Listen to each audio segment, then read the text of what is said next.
दर्शकबिन एकपटक यो दृश्य हेर्नुहोस् त। यो दृश्य हेर्दा तपाईँलाई के जस्तो लाग्छ? एउटा रिक्सा चालक र एउटा सवारी कुनै गन्तव्यमा जान लागेको जस्तो लाग्छ होला है। अफसोस नझुकिनु होला, उहाँहरू आफ्नो गन्तव्यमा त जान लाग्नु भएको छ, तर गन्तव्यमा के लग्दै हुनुहुन्छ त्यो के तपाईँहरूलाई थाहा छ? पक्कै पनि थाहा छैन होला। अब तपाईँहरूलाई थाहा हुनेछ, यो भिडियो राम्रोसँग हेर्नुहोस्। उहाँहरूले चाहिँ गाईको मासु लग्दै हुनुहुन्छ र सिट मुनि लुकाएर, त्यही पनि खजुराबाट नेपालगञ्जतर्फ गाईको मासु काटेर लग्दै हुनुहुन्छ। हो दर्शकबिन, हजुरहरूले एकदमै सही सुन्नु भएको छ र सही सुन्दै हुनुहुन्छ। ध्यान गरी सुन्दैन पनि अनुरोध गर्दछु। उहाँहरूले चाहिँ सिटको मुनि लुकाएर गाईको मासु लग्दै हुनुहुन्छ।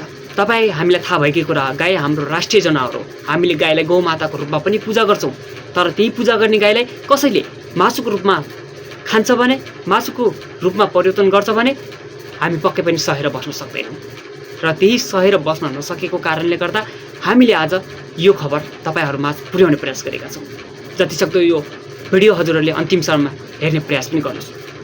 र यो खबर चाहिँ कहाँबाट बाहिरियो भन्दाखेरि चाहिँ हाम्रा इलाका प्रहरी कार्यालय धनौलीका प्रमुख प्रहरी निरीक्षक नवीन चापागाईको नेतृत्वमा खटिएको टोलीको उक्त मासु बरामद गरिएको हो दर्शक।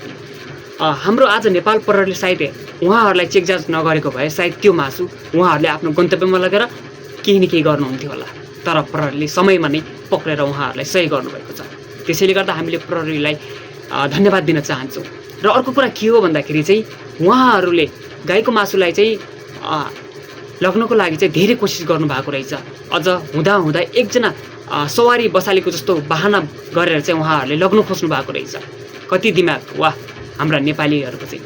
अनि त्यही क्रममा चाहिँ हाम्रा नेपाल प्रहरीले चाहिँ केही शङ्कास्मक उहाँहरूलाई केही अलि शङ्का लागेको जस्तो भएछ। त्यसैले गर्दा उहाँहरूले चेकजाँच गर्ने क्रममा सिटमुनि लुकाएका ती गाईका मासुहरू चाहिँ बरामद गर्नुभएछ। र अहिले उनीहरू प्रहरीको निगरानीमा हुनुहुन्छ। र म चाहिँ के भन्न चाहन्छु भन्दाखेरि चाहिँ उहाँहरूलाई चाहिँ कडाभन्दा कडा कारबाही होस्, किनकि एउटा राष्ट्रिय जनावरलाई चाहिँ यसरी मासुको रूपमा उहाँहरूले खानुहुन्छ भने पक्कै पनि हामीले उहाँहरूलाई कारबाही गर्नैपर्छ। हामीले कारबाही गर्न त मिल्दैन, तर हाम्रा नेपाल प्रहरीले उहाँहरूलाई कुन हिसाबले सजाय दिनुहुन्छ त्यो पक्कै पनि उहाँहरूले सजाय दिन सक्नुहुन्छ।